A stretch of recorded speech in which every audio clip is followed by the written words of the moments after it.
¿Qué tal? Buenas tardes. Gustavo, ¿cómo estás? Qué gusto verte. Hola Vicente, ¿Qué tal? ahí te paso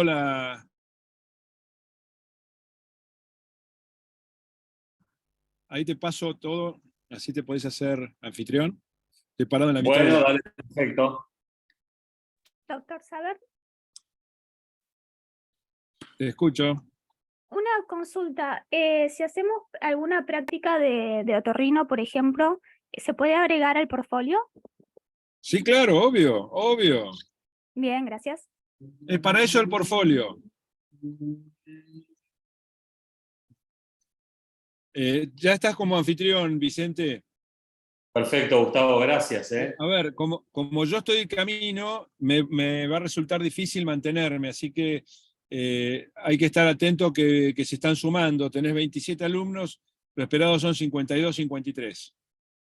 Bueno, dale, esperamos un ratito entonces, si te parece, si les parece a todos. ¿Qué tal? Buenas tardes. Estamos en tiempo, ¿eh? Estamos en tiempo. Dale, Este, dale, dale. lo que digo es que tenés que estar atento en la presentación. Bueno, vos sabés mejor que yo. Dale. No, no tanto, no tanto. Muchas gracias.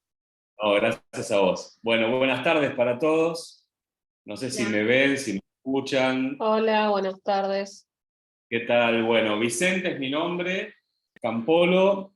Eh, Muchísimas gracias, primero a Gustavo y después a todos ustedes por permitirme participar de esta actividad. Yo, para que me conozcan, no soy oriundo de acá, hace 13 años que vine a vivir a Neuquén. Tuve la fortuna de tomar agua del Limay, cuenta la leyenda que aquella persona que la toma se queda a vivir para siempre, y así fue, ya tengo mis hijos que son neuquinos y la verdad que no pienso ir. La realidad que para mí el vínculo con la facultad me es más que grato. Yo, bueno, claramente no estoy acá, soy egresado de la Universidad de Buenos Aires, donde también tuve la oportunidad en distintas instancias de ser docente, también en la etapa de la residencia, del posgrado, así que realmente para mí es muy grato. En mi caso, yo soy intensivista, nefrólogo, así que Gustavo tuvo la gentileza de invitarme para tratar de abordar un tema que desde mi perspectiva es sumamente interesante y sumamente apasionante, y vamos a tratar de transmitir esa pasión, ese gusto, porque realmente, miren, si hay algo que se prevé en la salud de nuestro país a futuro, al mediano plazo, lamentablemente es determinadas carencias o determinados faltantes en algunos ámbitos. Y tanto la terapia intensiva como la nefrología son especialidades hermosas, pero que realmente hay hoy por hoy tal vez poca gente que tenga ganas de hacerla. Tal vez me parece que mucho parte por el desconocimiento, porque uno en la época de la facultad tal vez está enfocado en otras áreas y no se brinda la información de estas especialidades que son tan interesantes. Y a modo de experiencia, en lo personal, elegí terapia intensiva hace muchos años atrás. Yo tengo 45, a los 25 empecé a hacer mi residencia, y en la etapa de la unidad hospitalaria tuve la fortuna de tener un intensivista que me dio una clase de hiper e hiponatremia. Quedé fascinado y dije, esto tengo que hacer en mi vida, así que ese fue mi paso inicial. Espero, a través de esta charla, poder transmitir algo de este gusto, ¿no? por estas ramas de la medicina. Bueno, si les parece, podemos ir comenzando. Les pido disculpas si en algún momento cortamos para aceptar a alguien que se sume a la charla. Me gustaría saber si ustedes ven en la pantalla el logo de la universidad. ¿Se ve? Sí, sí se ve. Perfecto. Y me escuchan bien, ¿no? Sí. Bien. Bueno, el tema que vamos a tratar de abordar es el de lesión renal aguda, básicamente partiendo obviamente desde la comprensión fisiopatológica, y de esta manera tratar de abordar la clínica. Ay, perdón, que acá hay alguien más que me está pidiendo ingresar y voy a tener que... Ahí está, salí. Espero que después cuando llegue Gustavo nuevamente pueda ser administrador él y seguir con la labor de incluir a los participantes. Entonces, como les decía, el tema de lesión renal aguda es un tema que vamos a tratar de abordar desde la fisiopatología para posteriormente poder llegar a comprender la clínica, el diagnóstico y finalmente el tratamiento.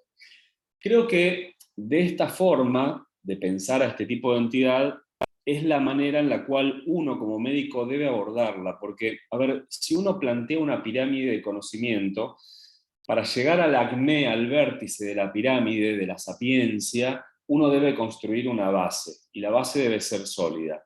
Y como siempre, la base es la comprensión fisiopatológica. Si nosotros no entendemos un poco qué es lo que sucede desde el aspecto fisiológico, patológico, nos va a ser muy difícil avanzar en la interpretación del cuadro, interpretándolo en primera instancia como un cuadro sindromático, para posteriormente ir desmenuzando las causas posibles de esta entidad, y de esta manera poder abordar las estrategias de diagnóstico para finalmente establecer justamente el causal de certeza, y en consecuencia poder brindarles un tratamiento óptimo y oportuno. Ahora bien, fíjense que yo lo planteo como lesión renal aguda. ¿Ustedes han escuchado esta entidad de alguna otra manera?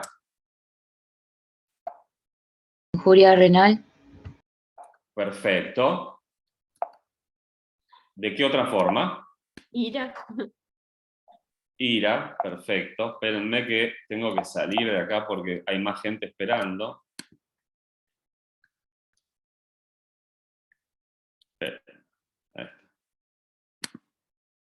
Admitir, admitir. Bueno. Ahí estamos. Bienvenidos a los que se acaban de sumar. Bien. Perfecto. Injuria renal aguda, ira, insuficiencia renal aguda.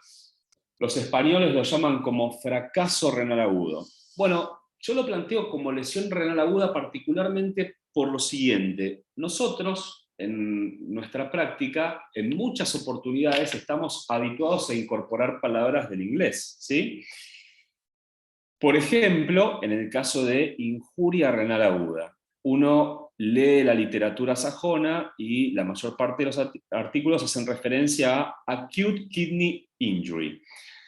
Cuando uno lee en el diccionario de la Real Academia Española la acepción de la palabra injuria, en el castellano se atribuye fundamentalmente al uso para un insulto verbal, ¿sí? Un agravio hacia una persona. No se le da una connotación destinada al daño tisular, al daño ístico, al daño celular. Entonces estamos incorporando una palabra, lógicamente que es de fácil implementación y de fácil uso, pero en el castellano mal utilizada. Si yo les pregunto, por ejemplo, esto ya es anecdótico, ténganme paciencia porque a mí me gusta hablar a veces y me voy por las ramas. Si ustedes escuchan la palabra bizarro, ¿a qué les hace, qué piensan o qué interpretan por la palabra bizarro? Era algo raro. Pero en inglés Algo significa, o sea, en realidad en español significa valiente. Exacto, perfecto. No, mirá, no sé quién lo dijo, pero me encanta la acepción que me acabas de dar. Cuando uno utiliza la palabra bizarro, la primera acepción que surge es algo raro, algo medio estrambótico. ¿Por qué? Porque tenemos la acepción del inglés, que los sajones sí usan el bizarre como algo raro, ¿no? Como algo freak. Ahora, en castellano, justamente, la palabra bizarro significa eso, significa valiente, un caballero medieval bizarro en sus campañas, bueno, era un caballero valiente. Entonces, a veces utilizamos palabras del inglés mal implementadas. Este paréntesis, que lo cierro acá, a colación de la lesión renal aguda, un poco para traer a referencia que utilizamos la palabra injuria del inglés, pero no está del todo bien. Entonces, desde hace un tiempito, tratamos desde la Sociedad Argentina de Nefrología, particularmente desde el grupo que hasta hace poco decíamos el grupo de IRA, de injuria renal aguda, que se denomine de esta forma, lesión renal aguda. Ahora bien, antes de avanzar en lo que es la lesión renal aguda, a mí me gustaría saber si ustedes me podrían definir el infarto agudo de miocardio. ¿Cómo lo definirían? ¿Me van a decir qué tiene que ver? Bueno, todo tiene que ver. Alguien que se anime a decir cómo define infarto agudo de miocardio. Como una obstrucción de la irrigación sanguínea, digamos, del corazón, así en Bien. cortito. Perfecto, perfecto. Les quiero hacer una pregunta antes que nada, porque yo a veces puedo hacer algunas preguntas tal vez un poco específicas. ¿Ustedes están en la facultad? ¿En qué etapa de la facultad? ¿Ya hicieron clínica, hicieron fármaco? Estamos haciendo clínica, profe. O sea,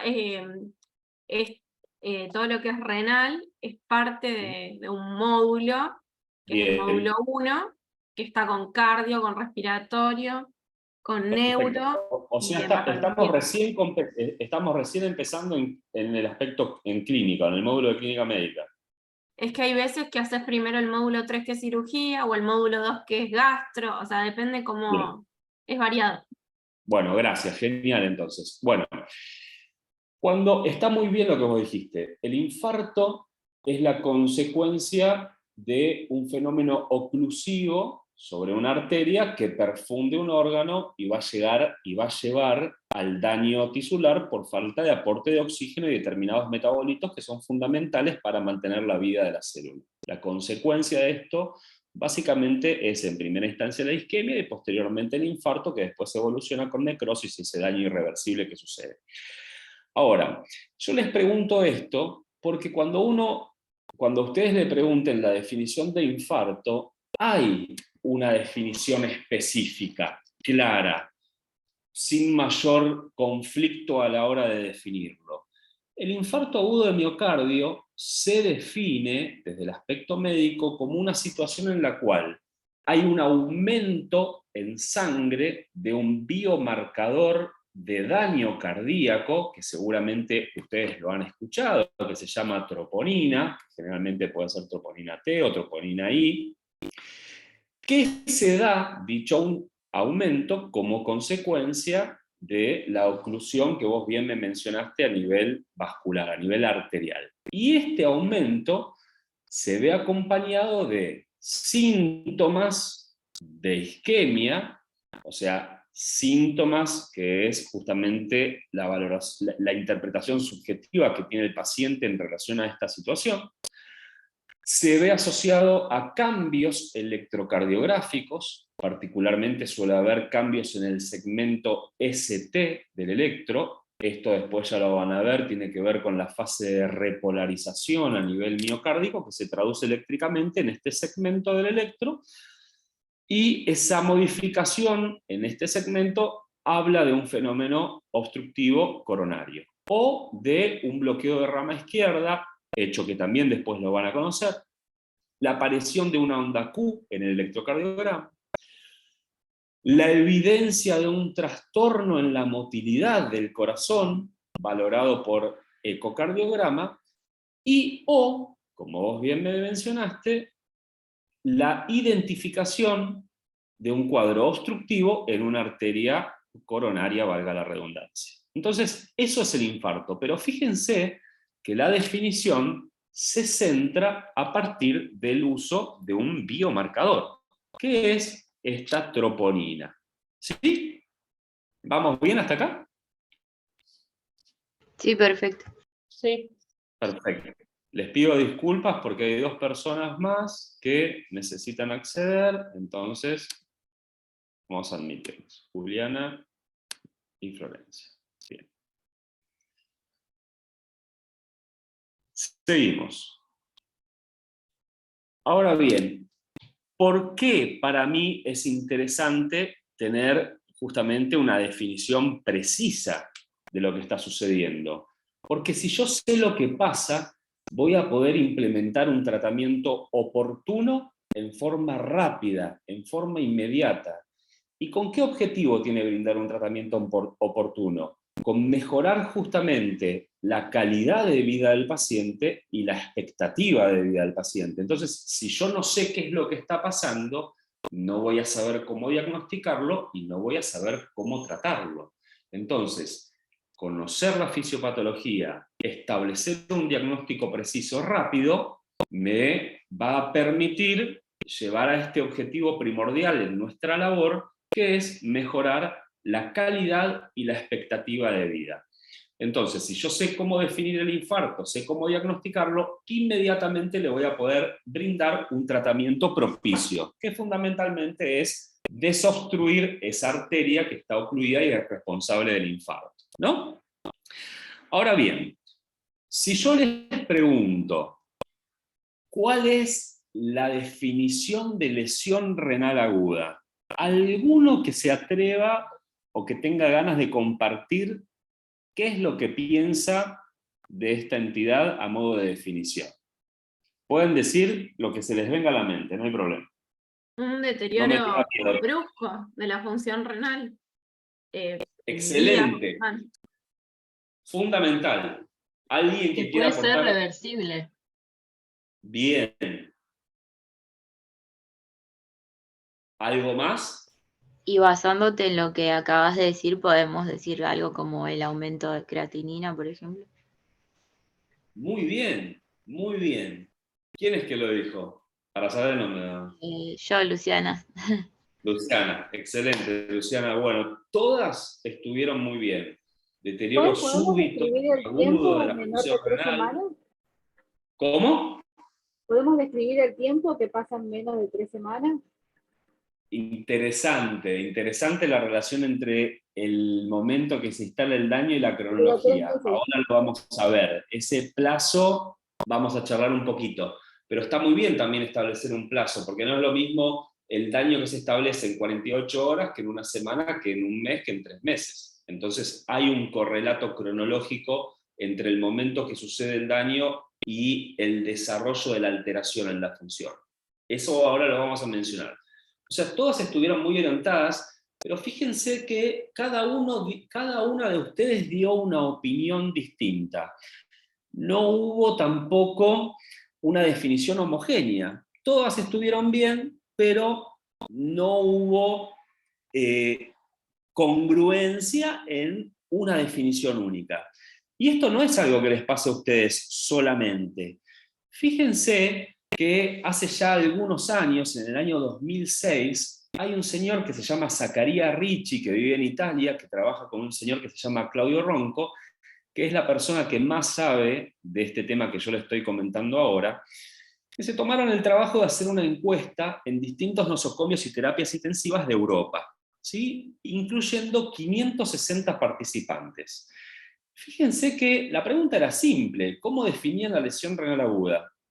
Y, oh sorpresa, o no, hubo más de 200 definiciones diferentes de lesión renal aguda y más de 90 criterios distintos a la hora de definir una terapia de reemplazo renal, o una terapia de sustitución renal, que es el tratamiento que uno debiera brindarle. O sea, fíjense la heterogeneidad de definiciones que se ven ahí en el cuadro. Mientras para uno era que la creatinina aumentara más de 2, para otra más de 6, para otro el aumento de la creatinina respecto a un valor basal más de 0,5, para uno la caída del ritmo diurético, para otro el aumento de la urea, para otro era que el paciente necesite diálisis, para el otro era que el paciente orine poquito, que orine menos de 400 mililitros. Bueno, fíjense que era un cambalache, como diría el tango. Definiciones totalmente disímiles. ¿Y a qué voy con esto? Si yo no sé cómo definir una entidad, tampoco sé cómo diagnosticarla con certeza y en consecuencia tampoco sé cómo tratarla adecuadamente y oportunamente. Entonces, ¿cuál va a ser la consecuencia? Que al paciente no le va a ir bien. Porque si mencionamos el ejemplo del infarto, que yo puedo hacer un diagnóstico temprano, un tratamiento propicio y así mejorar la calidad y la expectativa de vida, acá, si para uno de ustedes la lesión renal aguda se define a partir de más de 2 de creatinina, y para mí se define como que aumente más de 0,3 miligramos decilitro del valor basal, son dos situaciones distintas y van a tener dos tiempos de evolución diferentes y dos connotaciones terapéuticas distintas. Queremos hablar de lo mismo, pero no lo estamos haciendo. En consecuencia, brindar un tratamiento adecuado va a ser muy difícil. ¿Vamos bien? Sí, sí. Perfecto. Ahora, ante toda esta incertidumbre, ya hace, les diría, casi 20 años, en el año 2004, hubo un grupo de nefrólogos y estadistas, intensivistas, que se juntaron en una iniciativa que se llamó Iniciativa ADKI, que trató de establecer un diagnóstico para, de cierta manera, poder hablar un único idioma y definir a esta entidad de una única manera que nos permitiese, en consecuencia, brindar tratamientos de la mejor manera posible. Ahí surgió este acrónimo, esta sigla que se llama RIFLE, que seguramente, me imagino que muchos la habrán escuchado, que hace referencia a distintas situaciones, estableciendo justamente el daño renal a partir de valores aumento de valores de creatinina y concomitantemente caídas en el volumen de diuresis. Así se establecieron una situación de riesgo, de injuria, de falla, de pérdida y de enfermedad renal terminal. Bueno, esta definición fue mutando en el transcurso de los años para llegar a esta última, en la cual ya se habla de lesión renal aguda, de enfermedad renal aguda, y tienen en cuenta, fíjense que esto es la misma definición en las recomendaciones nuestras, de acá, de la Sociedad Argentina de Nefrología. Les pido disculpas, vuelvo a salir porque hay alguien que quiere entrar. Ahí está, ya está. Donde podemos establecer distintos estadios de la enfermedad renal, de la lesión renal aguda. Un estadio 1, 2 y 3. Y tomar en cuenta incrementos en el valor de creatinina respecto al valor basal que tenga el paciente en más de 0,3 miligramos por decilitro. Entiéndase, si el paciente hoy ingresa con 1 de creatinina y mañana tiene 1,4, ya estamos hablando de que el paciente está desarrollando una lesión renal aguda. Ustedes me van a decir, bueno, sí, pero no es tanto. Ahora vamos a ver por qué sí es tanto. Porque la creatinina, que es la variable que nosotros utilizamos, tampoco es la panacea. Tiene sus falencias para establecer el diagnóstico. Entonces, ya pequeños incrementos en el valor de esta variable de laboratorio tienen un fuerte impacto en la alteración de la función renal y obviamente en la consecuencia que tiene el paciente, sobre el paciente. Concomitantemente, también el estadio 1 se define como la caída del volumen de diuresis por debajo de 0,5 mililitros kilo por hora durante un plazo entre 6 y 12 horas. Fíjense que esto también es importante porque el paciente puede caer el ritmo diurético por debajo de este valor sin que la creatinina se aumente. Y eso, estamos hablando de un estadio 1. Ahora vamos a ver las situaciones donde puede ocurrir esto. Siempre el valor analítico de laboratorio aporta un poquito más de sensibilidad, ¿sí?, en el diagnóstico. Ahora, los estadios se van aumentando en cuanto a severidad en función del aumento de la creatinina o en la magnitud de la caída del ritmo diurético.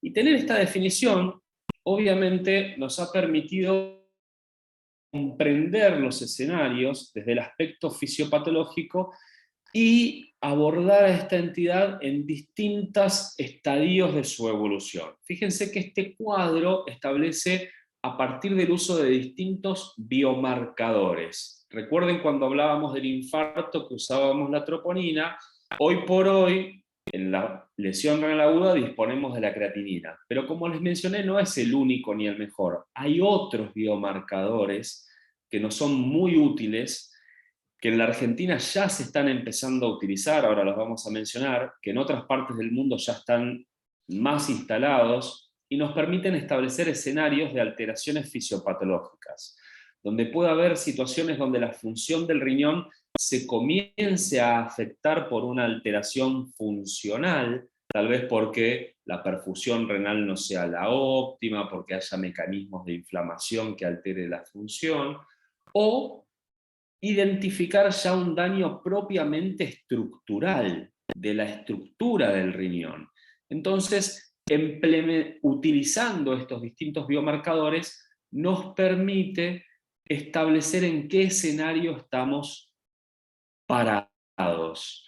Y de acuerdo a esto, establecer las distintas opciones de tratamiento.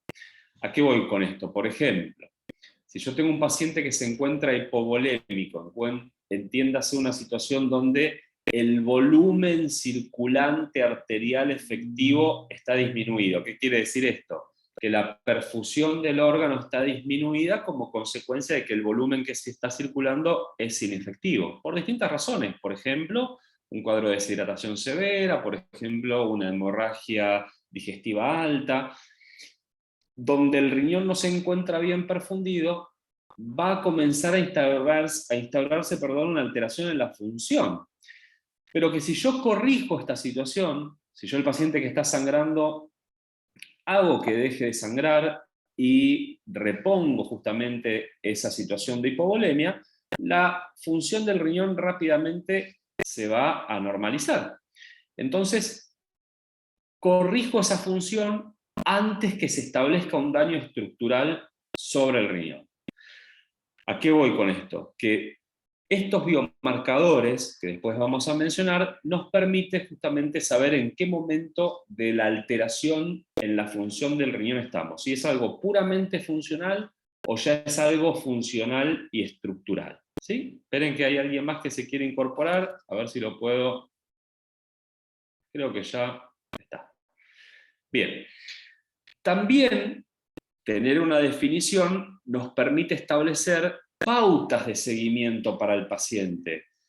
Saber que de acuerdo a la severidad de dicha lesión, vamos a ser distintos los partícipes en su manejo, si es algo puramente de manejo por el clínico, si tiene que participar el nefrólogo en forma activa, si tenemos que trabajar en conjunto, qué opciones de tratamiento vamos a tener para darle, qué estrategias de diagnóstico vamos a implementar, y ni que hablar también de definir cuál va a ser la mejor opción de tratamiento, incluyendo estrategias de soporte renal invasivas como son las distintas modalidades de diálisis que se conocen, que después las podemos mencionar, pero no es el fundamento de la clase. Entonces, saber qué está pasando nos permite avanzar en un diagnóstico determinado y en un tratamiento óptimo. Fíjense que, a ver, en la parte izquierda de la imagen se ve la evaluación médica inicial para definir la terapia de reemplazo renal. O sea, cuando yo tengo que evaluar al paciente para decidir si se va a beneficiar o no de hacer diálisis. Antes de eso, yo tengo que agotar distintas instancias de tratamiento, asegurarme que el riñón esté bien perfundido, que si está anémico, corrijo la anemia, que si recibe drogas nefrotóxicas, tengo que evitarlas, que si está hipotenso, debo corregir esa tensión arterial. Entonces son distintos escalones que yo tengo que ir escalando, valga la redundancia, antes de pensar en la diálisis, y que si yo no conozco la fisiopatología, no los voy a saber interpretar y no los voy a saber aplicar correctamente, y tal vez el paciente yo decido comenzar a dializarlo sin que él lo necesite. ¿Sí? Entonces es importante que esta charla le sirva como una puerta para profundizar en este conocimiento de la fisiopatología, la clínica y finalmente el tratamiento. Ahora, más allá de las definiciones, todas muy lindas, a mí lo que me interesa es que ustedes conozcan el concepto que la injuria renal aguda o la lesión renal aguda es un cuadro sindromático. O sea, si a ustedes le preguntan qué es la lesión renal aguda, no es una entidad patológica, no es una definición, sino que es un síndrome. Y síndrome, como ustedes bien lo saben, es un conjunto de signos y síntomas. que en este caso van a ser extremadamente floridos. ¿Por qué?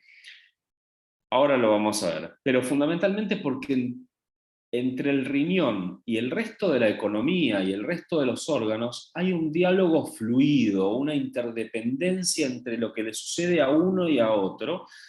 Los sajones lo denominan como crosstalk, esto sería como un diálogo cruzado, y justamente habla de esto, de la interdependencia, el diálogo que sucede entre un órgano y otro. ¿A qué voy con esto? Que si el riñón comienza a fallar, puede haber consecuencias en cada uno de los órganos de nuestros sistemas, y por ende la signo-sintomatología va a ser muy florida. Por ejemplo, el paciente va a desarrollar distintos grados de encefalopatía como consecuencia de la acumulación de toxinas urémicas, el paciente va a desarrollar distinto grado de afección miocárdica, por lo mismo, entonces puede desarrollar signos y síntomas de bajo gasto cardíaco. El paciente puede generar, digamos, la consecuencia a nivel medular puede ser que genere supresión medular y en consecuencia haya anemia, leucopenia, un estado de inmunodepresión. Entonces, la signo-sintomatología va a ser muy florida. Y como síndrome, fíjense que muchas veces se superpone a otros que son igualmente importantes, como el cuadro séptico, como el shock cardiogénico, como otros causales que puedan llevar a esto. Y lo llamativo de esta imagen, también a tener en cuenta, es que este cuadro sindromático no es una entidad patológica porque es consecuencia de patologías renales y extrarrenales. Fíjense que la mayor parte de las causas de lesión renal aguda se deben a situaciones sistémicas que afectan la función renal directa o indirectamente, pero que no, la noxa tal vez no radica directamente sobre el riñón. Fíjense que, después lo vamos a mencionar, las dos causas más importantes de lesión renal aguda son la sepsis y la cirugía cardíaca. Situaciones que directamente no tendrían que ver con el riñón en sí mismo, sino que el riñón paga las consecuencias de lo que sucede a nivel sistémico. Ahora vamos a ver, pero fundamentalmente el riñón es blanco de una respuesta inmunológica disregulada, mal regulada, desencadenada por una infección o por una cirugía cardíaca, y ante esta situación donde el sistema inmune se ve sumamente afectado, sobreactivado y carente de una regulación propicia, es donde comienza a aparecer el daño a nivel del riñón, particularmente a nivel del túbulo.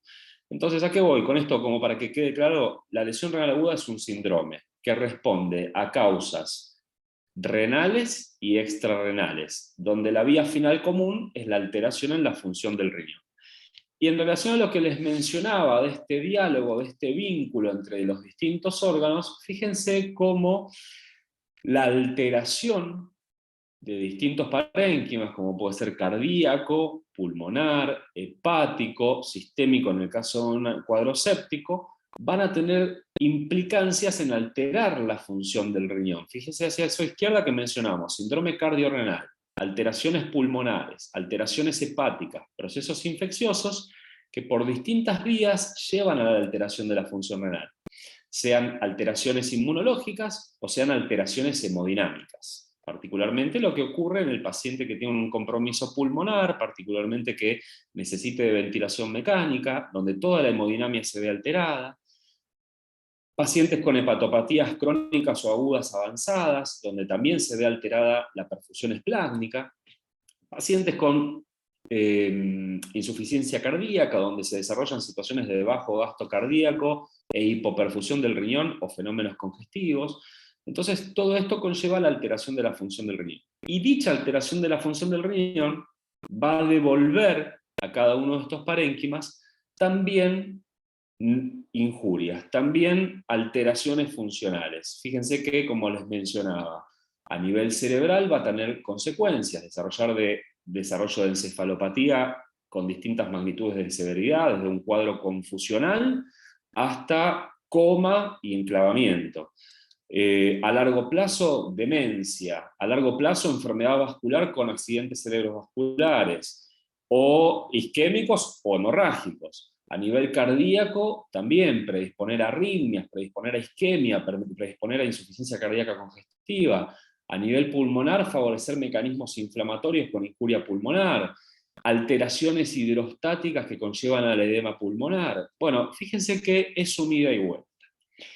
Y también, recordando lo que una de ustedes me mencionó, en función del tiempo. El tiempo es una variable fundamental, fundamental. No me acuerdo quién fue que, no me acuerdo, no sé quién de ustedes me dijo el plazo de 3 semanas. Fíjense, desde el momento que se establece la NOXA, hay un plazo... Pero quería diferenciarlo de la crónica, que eran 3 meses. Exacto, exacto. Vos fijate que en esta línea de tiempo claramente queda establecido. Desde el momento que se establece la lesión, uno tiene un plazo de 48 horas, que es un periodo de ventana fundamental para adoptar todas las pautas de diagnóstico y tratamiento lo más rápido posible para tratar de revertir estas alteraciones que en primera instancia suelen ser funcionales antes de que se establezca el daño estructural, que en muchas oportunidades, una vez establecido, conlleva que el paciente necesite una terapia invasiva, como es una terapia de soporte renal. Ahora, cuando ese plazo y esa alteración funcional y estructural alcanza el término de 7 días, a partir del 7º día uno ya habla de enfermedad renal aguda. Y cuando este plazo se extiende por más de, como vos bien me dijiste, 3 meses, a partir del 3er mes, cuando el paciente persiste con esta alteración funcional y o estructural, ya se habla de enfermedad renal crónica. Y esto es sumamente importante conocerlo, particularmente porque yo debo saber que tengo un plazo inicial en el cual tengo que actuar rápido, lo más rápido posible, siempre teniendo en cuenta que uno no por actuar rápido va a actuar de forma atolondrada. Tengo que tomarme el tiempo suficiente como para tomar las medidas que considere más oportunas para lograr ese beneficio. Y que a partir de ahí, ya una vez que se comienza a establecer la lesión, ya voy a tener medidas tal vez un poco más acotadas para revertir el cuadro, voy a tener que brindar medidas de soporte hasta que el cuadro se revierta, y que en muchas oportunidades el cuadro no se va a revertir y va a evolucionar hacia la enfermedad renal crónica. Lo cual, todo esto conlleva a que, caí de maduro, como decía mi abuela, nos enfrentamos a un severo problema. Severo problema, ¿por qué? Porque fíjense que, si bien en nuestro país muchas veces es muy difícil obtener estadísticas exactas, hace algunos años hicimos un análisis epidemiológico, traspolando alguna evidencia a nivel mundial, y fíjense que el valor de pacientes, la incidencia anual de pacientes que desarrollan lesión renal aguda es altísima, entre 80 a 600.000 pacientes por año.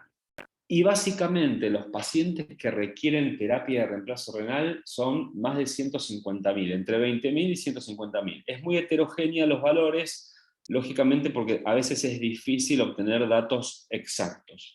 Pero fíjense que los números son muy altos.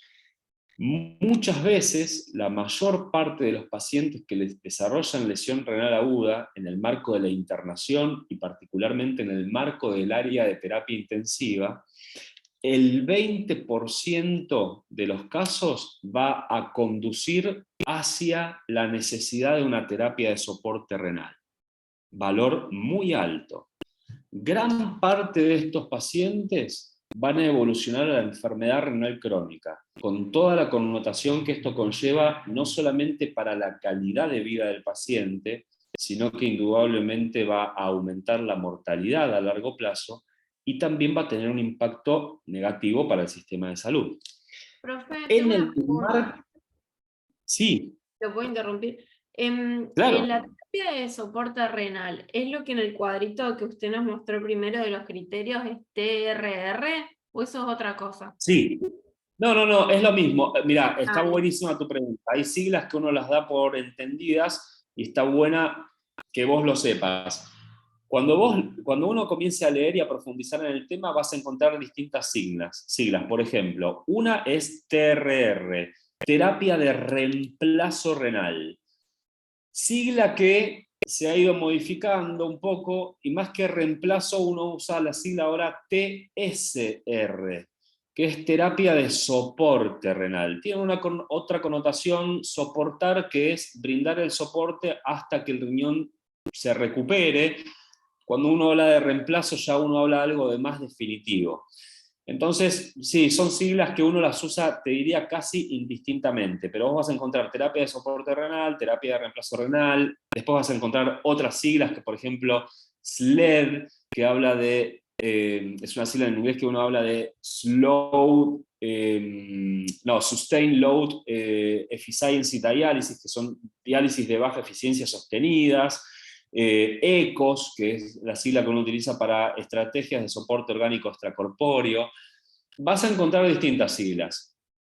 Cualquiera que te llame la atención, me decís y las mencionamos. Pero TRR es terapia de reemplazo renal o terapia de soporte renal. Exactamente.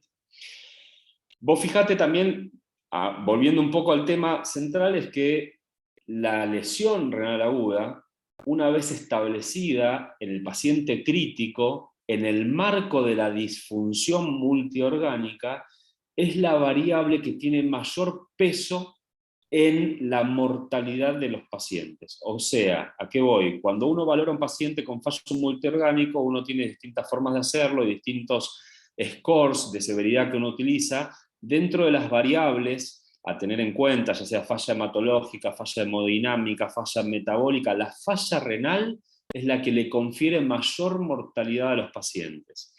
Y, para tener presente, la mortalidad de los pacientes que necesitan una terapia de soporte renal, una terapia de reemplazo renal, es elevadísima. Más del 50%. ¿Qué quiere decir esto? Que de cada 10 pacientes que necesitan, sea diálisis convencional, sea diálisis extendida, sea diálisis continua, más de 5 fallecen. Y esto, no quiero ser drástico ni alarmista, sería básicamente a que la cantidad de pacientes fallecidos por lesión renal aguda severa en la Argentina es el equivalente a que si un avión se cayera por semana, en lo que va del año. Entonces, fíjense la magnitud de la severidad de la patología o del cuadro que estamos hablando. Ahora, ¿cuál sería la razón por la cual aumenta la mortalidad en la lesión renal aguda? Bueno, esto ya lo mencionamos. Principal variable que aumenta la mortalidad. La lesión renal aguda aumenta la mortalidad por distintas situaciones. Una de ellas, que como ustedes bien saben, si la función del riñón es mantener la homeostasia de los líquidos y las sales, más allá de la eliminación de toxinas, si la función del riñón se ve afectada, comienza como consecuencia a haber una situación de sobrecarga hídrica. La sobrecarga hídrica para el paciente en el marco de la internación en el cuadro crítico es tal vez una de las situaciones que más ensombrece el pronóstico. ¿Por qué? Porque el edema tisular va a afectar cada uno de los parénquimas: encéfalo, corazón, vasos, intestino. Entonces es una de las situaciones que nosotros más rápidamente tenemos que corregir. No solamente el estado de hidratación, sino los disturbios electrolíticos que se dan concomitantemente. La hiponatremia, la hipernatremia, la hipercalemia, la hiperfosfatemia, la acidosis metabólica que ocurre como consecuencia. Cada una de estas alteraciones agrava la situación del paciente. Las alteraciones inmunológicas, ya sea como causa o consecuencia. Yo les había dicho que la lesión renal aguda, como consecuencia de la acumulación de productos nitrogenados o toxinas urémicas, va a generar una situación de supresión medular. En consecuencia, se va a generar un estado de inmunosupresión. Y por ende, el paciente va a estar supeditado a tener mayor riesgo de infecciones. Entonces tenemos que tener presente que los procesos sépticos sobreagregados van a ser una de las principales causas de mortalidad en este cuadro, y mucho depende de esta situación. Ahora, les dije, ¿causa o consecuencia? Consecuencia, porque muchas de las patologías inmunológicas que van a tener justamente una alteración a este nivel, van a alterar la función del riñón. La misma sepsis genera esta disregulación inmune que tiene una clara connotación sobre la función tubular. Distintos procesos que vamos a mencionar, por ejemplo, enfermedades sistémicas como el lupus, las vasculitis, son todas situaciones donde las alteraciones inmunológicas van a afectar la función del riñón por daño del glomérulo. Entonces se establece como una suerte de rueda o círculo vicioso donde la alteración de una función altera la otra y viceversa, y todo esto se va a agravar. La depuración de las drogas. Al haber lesión renal aguda, la depuración de fármacos va a estar alterada. Por ejemplo, ¿qué droga uno utiliza fundamentalmente en este tipo de pacientes? Si entendemos o sabemos que la principal causa de lesión renal aguda es la sepsis, o sea, un proceso infeccioso, claramente se desprende que el principal fármaco que vamos a utilizar son los antibióticos. Y esto es vital, es fundamental entenderlo. Lo que cura al paciente no es ni la diálisis, ni los sinotrópicos, ni las drogas vasoactivas con distintos mecanismos de acción. Lo que cura al paciente es el antibiótico, en el marco de una infección. Lo otro son todo medidas de soporte. ¿A qué voy con esto? Muchas veces en la práctica clínica nos centramos en guías de ajuste de tratamiento que surgen de la valoración de pacientes crónicos. Ustedes van a leer seguramente en algún momento un manual que se llama el SANFOR. El SANFOR es una guía sumamente útil donde te dice que para determinada infección hay que dar tal antibiótico. Ahora, de acuerdo a la función renal que tenga, yo tengo que ajustar la dosis del antibiótico según la función, y eso está bien. Pero esta evidencia surge del paciente crónico, con enfermedad renal crónica que está ambulatorio, que va al centro de diálisis, que nada tiene que ver con este escenario de la lesión renal aguda. Porque justamente en esta situación aguda hay gran cantidad de alteraciones, el volumen de distribución, la farmacocinética, la vía de eliminación, el metabolismo de los antibióticos, que es totalmente disímil. Entonces, uno, centrándose en una guía de otro escenario, a veces administra dosis subterapéuticas. Y si yo administro una dosis subterapéutica del antibiótico, no voy a llegar a lograr el efecto que deseo, que es la erradicación del germen y controlar la infección. Entonces, la consecuencia es que la infección va a continuar y el paciente va a fallecer. Y finalmente... Hay una compañera que me dice que quiere entrar a la clase. Disculpame, a ver, para que tengo que salir porque... Perdón, vamos a volver. A ver, momento, ¿eh? Ahí va. A ver, la pantalla, participantes, acá, Florencia. Gracias. Por favor, ahí vamos de vuelta, ténganme paciencia. ¿Vamos bien hasta ahora? Sí. Bien. Entonces saco esto.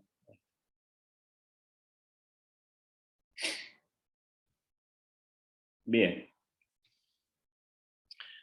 Esto ya lo vimos. Ya estamos. Entonces, esta podría ser tranquilamente mi foto, excepto por la cantidad de pelo, que en mi caso no es tanto, la barba sí, pero el pelo no, pero en algún momento lo tuve, es el interrogante de saber qué hacer. ¿Qué hacer? Y eso es lo apasionante de la nefrología y también del intensivismo, es que tengo que agotar todas las instancias que vamos a ir aprendiendo en la facultad para manejar adecuadamente al paciente. esta debiera ser la línea de análisis, al menos desde mis perspectivas. Ustedes tengan en cuenta que si bien yo soy nefrólogo, primero soy intensivista, entonces como tal uno es bastante estructurado, ¿no? Se sigue a partir de lineamientos bastante rígidos, al menos para que no se te escape nada. Esos lineamientos después cuando uno sale de la terapia intensiva y pasa a la clínica médica, los puede quebrar un poco y dejar la mente más librada a una interpretación y a un estudio un poco más exhaustivo, ¿no? Como para arribar los diagnósticos. Y esto es lo apasionante. Pero esta estructura, esta línea, al menos a mí me permite tratar de no olvidarme de nada. ¿A qué voy con esto? Más allá de que el tiempo pasa y nos vamos a ir familiarizando, y ustedes cada vez más, y mucho más que yo, con distintas formas de tecnología aplicada a la medicina, desde herramientas de monitoreo hemodinámico invasivo, desde métodos complementarios como puede ser la ecografía, desde información precisa que yo obtenga de la Big Data. Todo va a ser útil y todo va a generar indudablemente, creo, a futuro mejores resultados. Creo que la clínica, esto mismo me lo dijeron a mí hace 25, 30 años atrás, la clínica siempre es soberana. ¿Por qué? Porque ver al paciente, tocarlo, dialogar con él, nos da muchísima información. Y no solamente eso, sino que te permite establecer un vínculo de confianza con el paciente. El paciente se va a ver contenido, va a encontrar a alguien en quien confiar, y eso indudablemente va a mejorar todo, va a mejorar el vínculo médico-paciente, paciente-médico, y va a mejorar los resultados. Entonces, nunca dejen de charlar con el paciente, de escucharlo, de, digamos, hacer una buena anamnesis, de hacer un buen examen físico. La semiología nos da mucha información. Está claro que, a ver, yo hoy por hoy uso el estetoscopio, pero me guío más de la información que me da el ecocardio al pie de la ecografía al pie de la cama del paciente. Pero son herramientas que, si bien se van a modificar con el paso del tiempo, no dejemos la clínica de lado, ¿sí? Entonces, en el manejo de la lesión renal aguda, uno debe centrarse en la anamnesis al paciente o hacia el familiar, porque dado que muchas veces el paciente no puede hablar. Entonces, enfocarnos en factores predisponentes, en el medio donde vive, en factores ambientales, en exposición a tóxicos, en situaciones comórbidas, en patología oncológica, evaluar lógicamente el estado de si puede estar embarazado o no, hacer un adecuado examen físico buscando signos y síntomas de depresión de volumen, signos y síntomas de patología inmunológica asociada, signos y síntomas de procesos infecciosos, compromisos extrarrenales diversos. Entonces, no sé, desde la valoración unguial que uno puede ver buscando estigmas de vasculitis, hasta la auscultación y escuchar rales tipo velcro que me pueden hablar de un proceso inflamatorio intersticial pulmonar que me ponga en marco de un proceso sistémico de carácter inmunológico. Avanzar en formas de estrategia no invasiva por imágenes, que nos da mucha información dinámica, como puede ser el ecocardio. La ecografía es fundamental, hacer la ecografía a nivel del riñón, que eso lo vamos a ver, para valorar su tamaño, su morfología, si tiene alteraciones en el flujo sanguíneo, si tiene evidencia de fenómenos oclusivos. Valorar el análisis de orina, que es una herramienta fundamental, que eso después lo vamos a mencionar, y ni que hablar del análisis de sangre, ¿sí? Esto, para que ustedes lo sepan, es anecdótico. Abro y cierro un paréntesis para contarle algo de mi experiencia. Cuando yo era residente de segundo año de terapia intensiva, en ese momento claramente ya había pasado el drama del primer año, ya había comenzado a estudiar más, a leer más, porque en el primer año uno no tiene mucho tiempo, y ya en segundo año, fines de segundo año, yo me creía que me las sabía todas. Tengo un paciente complicado, ventilado, con un cuadro séptico, a mitad de la noche deja de orinar. El paciente inestable, hipotenso, taquicárdico, difícil de adaptar a la ventilación mecánica. ¿Qué hice? yo me las sabía todas, el médico de planta no estaba en ese momento, estaba descansando, dije, yo lo resuelvo y le aviso cuando ya tenga todo resuelto. Le coloqué un catéter, que se llama catéter de Swan-Ganz, que es una herramienta para valorar el estado hemodinámico del paciente, y de esa forma poder guiar el tratamiento. Ahora, le estaba colocando el catéter, fantástica la colocación, tengan en cuenta que es un recurso de alto costo, y que obviamente puede también tener complicaciones para el paciente. Viene el médico de planta, se levanta, ve al paciente, ¿qué hace? Le palpa el abdomen. Primero vio la sonda, después le palpó el abdomen, le percutió el hipogastrio, cosa que yo no había hecho, y que tenía un globo vesical. Se le cambió la sonda, el paciente comenzó a orinar, la frecuencia cardíaca se normalizó, la hipotensión se controló, logramos ventilarlo adecuadamente. Entonces, ¿a qué voy con esto? Más allá de que parece una anécdota bastante tonta, siempre la clínica nos da mucha información, ¿sí? Entonces, partamos de eso.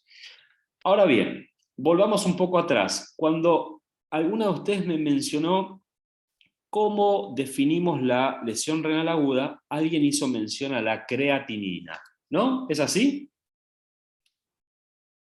Sí, Perfecto. Pregunto para ver si están despiertos porque no los veo. Si se aburren me dicen, ¿eh? Ahora, creatinina. Ya sabemos que tenemos una definición, ¿no? A partir de los estadios, de estas normas CADIGO, que son como la Biblia en la medicina, el libro sobre el cual todos nos centramos y seguimos. A ver, perdón que acá hay alguien que quiere incorporarse. Esperen un segundito, que lo acepto. Ahí está. Perfecto. Seguimos. Entonces, dijimos creatinina.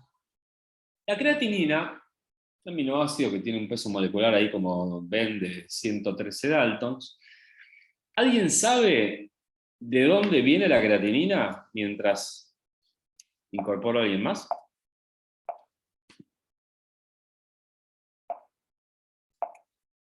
¿Alguien sabe?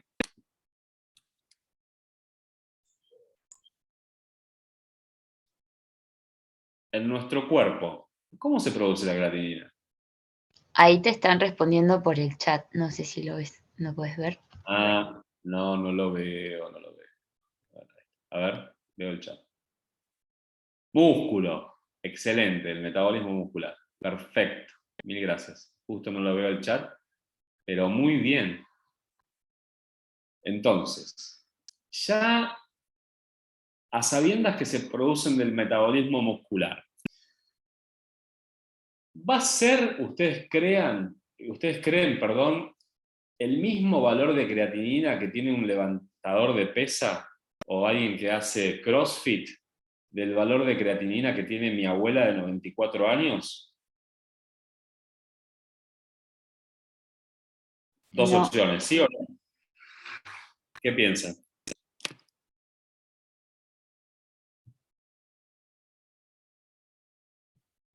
No, profe.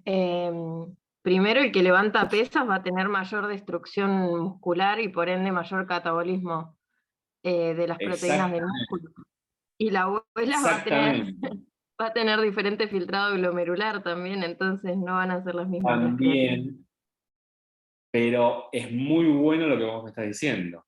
Quiero decir, el valor de creatinina va a estar supeditado a distintas situaciones diferentes puramente a la función renal. Por ejemplo, la producción. ¿A qué voy con esto? Cualquier elemento que se encuentre en nuestro organismo y que uno pueda valorar en sangre puede aumentar por dos razones. Simple, pensamiento intensivista. O porque se produce mucho o porque se elimina poco. Si se elimina poco, aumenta en sangre. Ahora, si se elimina igual, pero se produce mucho, también aumenta en sangre. Entonces, la variable de producción, que es una variable que a veces uno no la tiene en cuenta, también tiene una connotación en el valor plasmático. Por ende, como bien me dijeron, la creatinina proviene del metabolismo muscular. Y su eliminación, que es a nivel renal, sucede en distintas estructuras de la nefrona.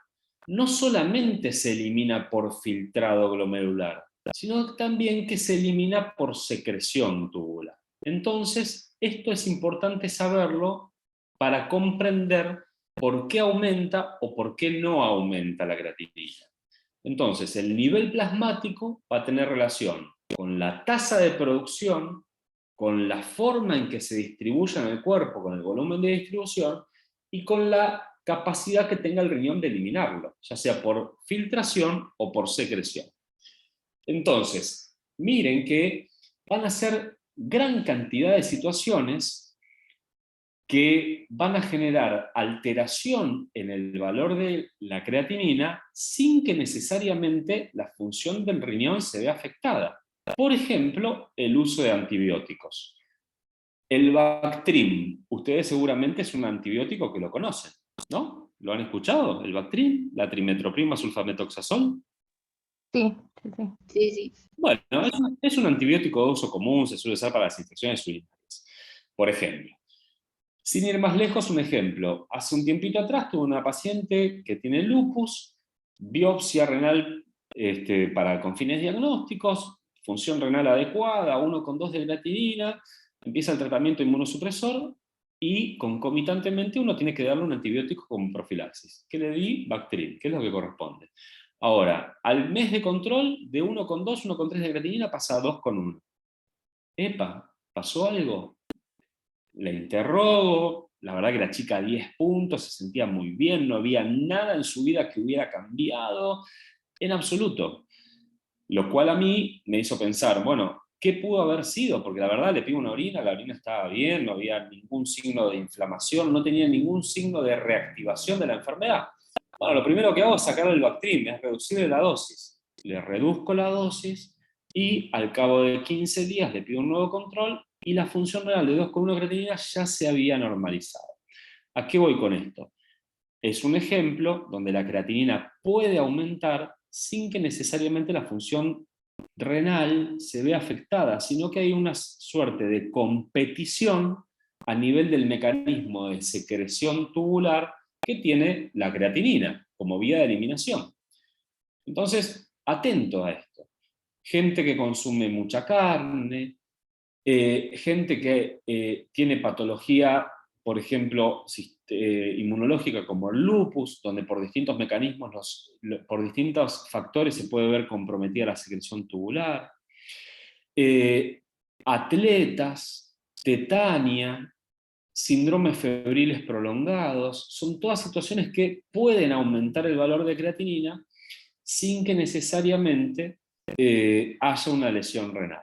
Ahora, el caso de la abuelita, por ejemplo, que tal vez esté malnutrida, emaciada, con sarcopenia, con disminución de su masa muscular, puede tener alteración de la función renal y el valor de creatinina puede estar bajo o normal para los estándares habituales. Entonces, que un abuelito de 80 años tenga 1 de creatinina, no quiere decir que esté normal. Tengo que ver su contexto clínico, qué grado de nutrición tiene, cómo es su contextura física, porque muchas veces, si yo mido una tasa de filtrado glomerular mediante un modo objetivo, la funcionalidad del riñón va a estar más comprometida de lo que ese valor de creatinina nos estaría informando.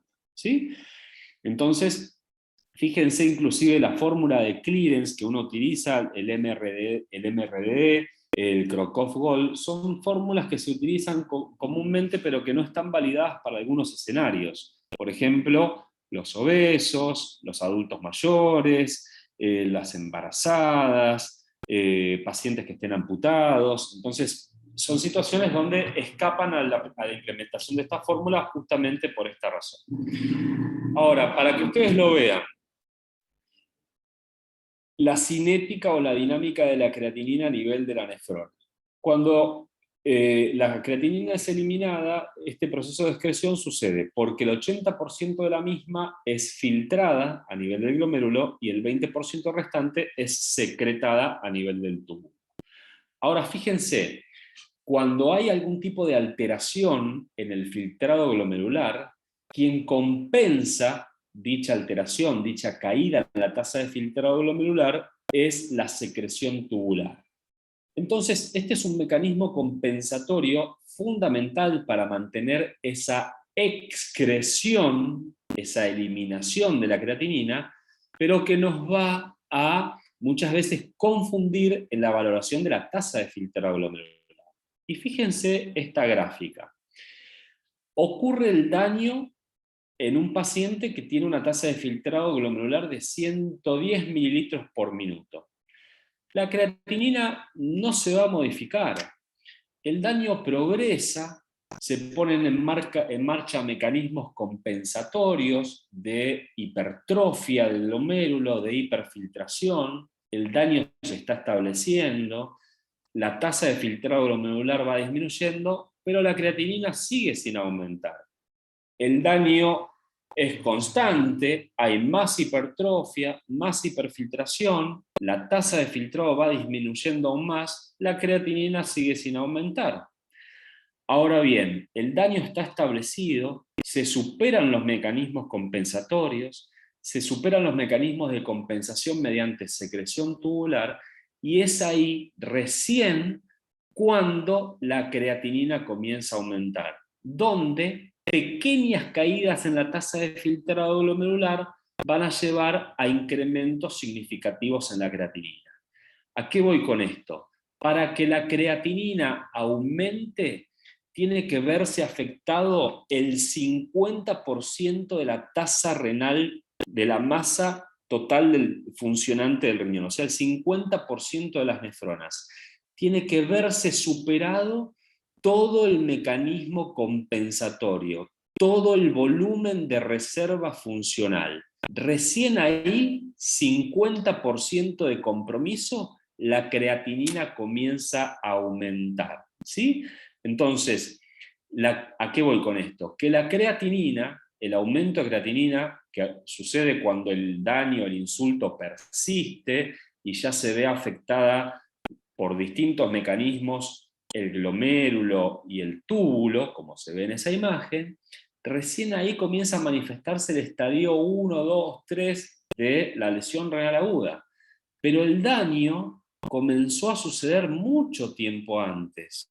Hubo situaciones de estrés iniciales, hubo un daño que se fue extendiendo y alterando la estructura de los podocitos, del mesangio, de las células epiteliales del túbulo, y cuando ya ese daño afectó al 50% de la masa renal funcional, ahí aumenta la creatinina.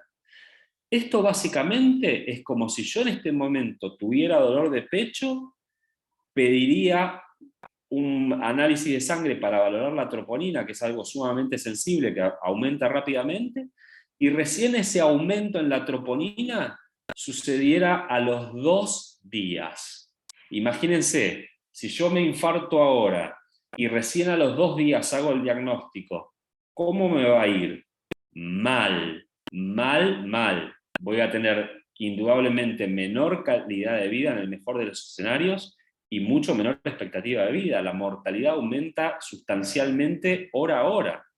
Entonces, ¿a qué voy con esto? Que la creatinina está lejos de ser el mejor biomarcador para valorar la función del riñón. ¿Sí? Es un marcador que tiene muchas falencias. ¿Por qué se sigue usando? Porque es un marcador histórico, bien validado, en el cual todos tenemos experiencia, y como decían en mi casa, más vale malo conocido que bueno por conocer. Pero eso no es así, tómenlo con pinzas. ¿Por qué? Porque hay mucho bueno por conocer. Hay indudablemente un gran avance en distintos biomarcadores que se están buscando implementar, que no solamente me van a permitir un diagnóstico temprano, sino también más enfocado hacia dónde está ocurriendo el daño. Por ejemplo, cuando el daño ocurre a nivel glomerular, hay un biomarcador que uno utiliza actualmente que se llama cistatina C.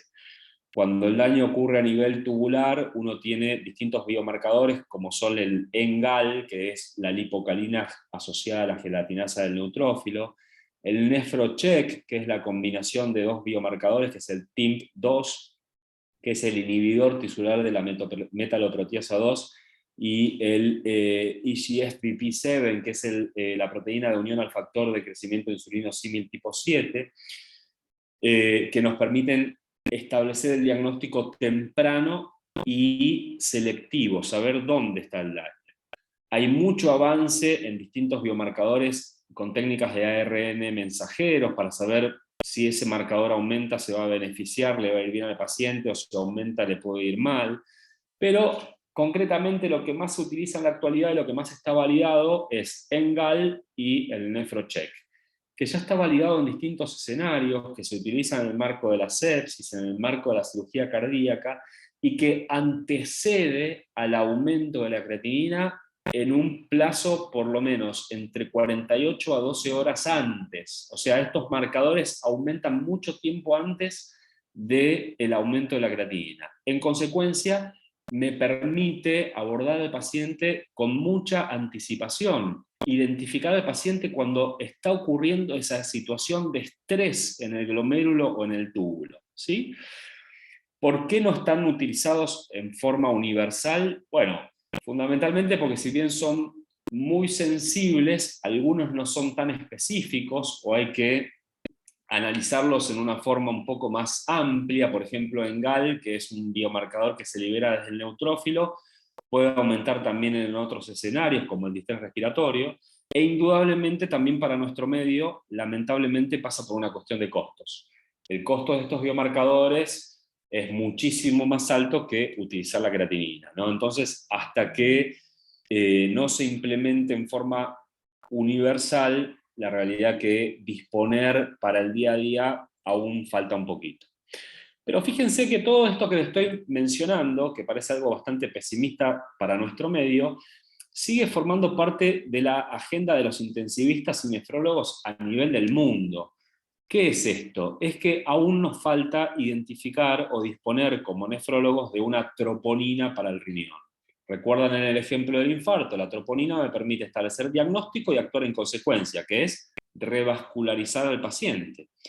Nosotros todavía no tenemos una troponina que nos permite identificar al paciente en una situación de riesgo, en una situación ya con un daño establecido, y mucho menos aún una troponina que nos permita decir si este paciente se va a beneficiar o no de dializarse. Un biomarcador que nos permita decir, este paciente necesita diálisis y este paciente no. Eso todavía no hay. ¿Hay algunos que se están desarrollando? Sí. Por suerte sí. Y espero que cuando ustedes lleguen a la residencia de nefro o de terapia, que me contacten de una u otra manera y digan, doctor, ¿se acuerda de la charla? Quiero hacer nefrología con ustedes en el servicio de nefro de Clínica Pasteur. Espero que para ese momento ya tengamos este tipo de biomarcadores. Ahora, volviendo un poco a la situación de la interpretación del cuadro. Avancemos en esto. ¿Están bien? ¿Ustedes están cansados? Ya falta poquito. No, bien, profe, se entiende. Bien. Bueno, genial. Volvamos un poco a lo que yo siempre repito. Yo soy intensivista y me gusta tener algoritmos estructurados. Esto es una... Sofi, se te ¿Sabés que escucha no se... cortada. ¿Se escucha cortado? ¿Ahora? Compañera, que creo que le quería hacer una pregunta, profe. A ver, porque no la escuché.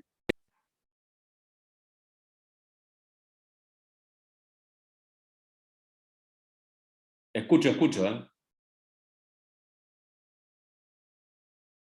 Creo que le anda mal internet. Ah. Bueno, si no cualquier cosa después me la manda por chat o por mail, no hay problema.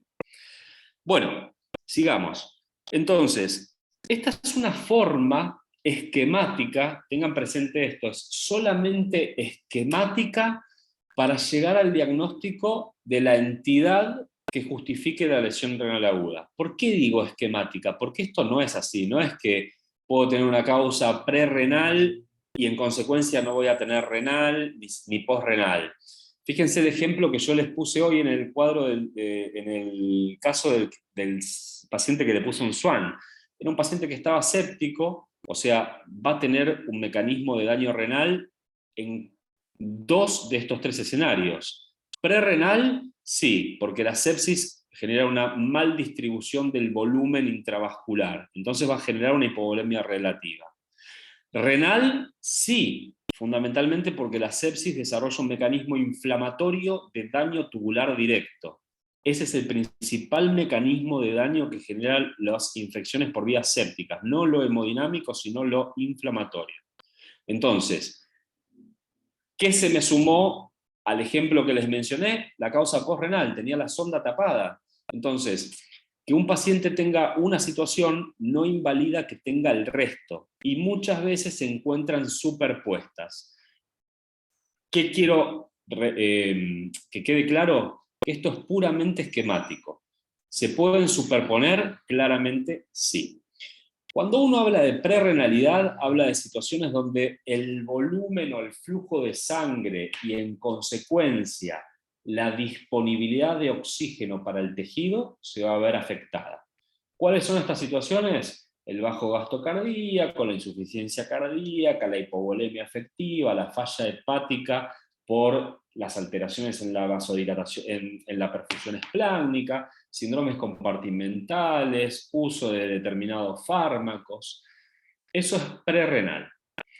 Postrenal, bueno, cae de maduro, cualquier cosa que obstruya la vía excretora del árbol urinario, sea un lito, sea un tumor, sea un hematoma, sea un cuadro de fibrosis retroperitoneal, sea lo que sea.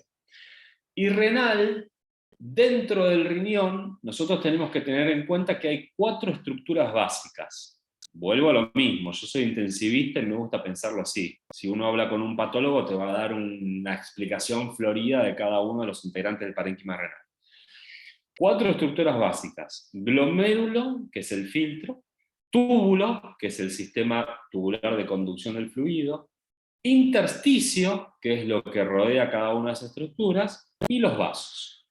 Entonces, cuando yo tengo una lesión renal aguda, tengo que pensar que por fuera de lo prerrenal y lo renal, dentro de lo renal, tengo que investigar que cualquiera de estas estructuras se pueden ver alteradas y motivar la lesión renal aguda. Glomérulo, túbulo, intersticio y vaso. Ahora, ¿yo voy a investigar todo de todos? Y no, claramente no. De ahí es mi interpretación clínica.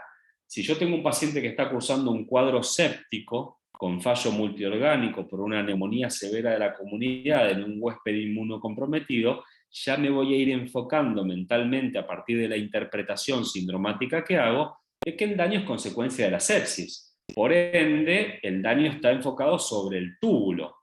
En consecuencia, no le voy a pedir un ANCA-P, un ANCA-C, marcadores de enfermedad de lupus, porque obviamente no estoy pensando en un daño vascular o glomerular.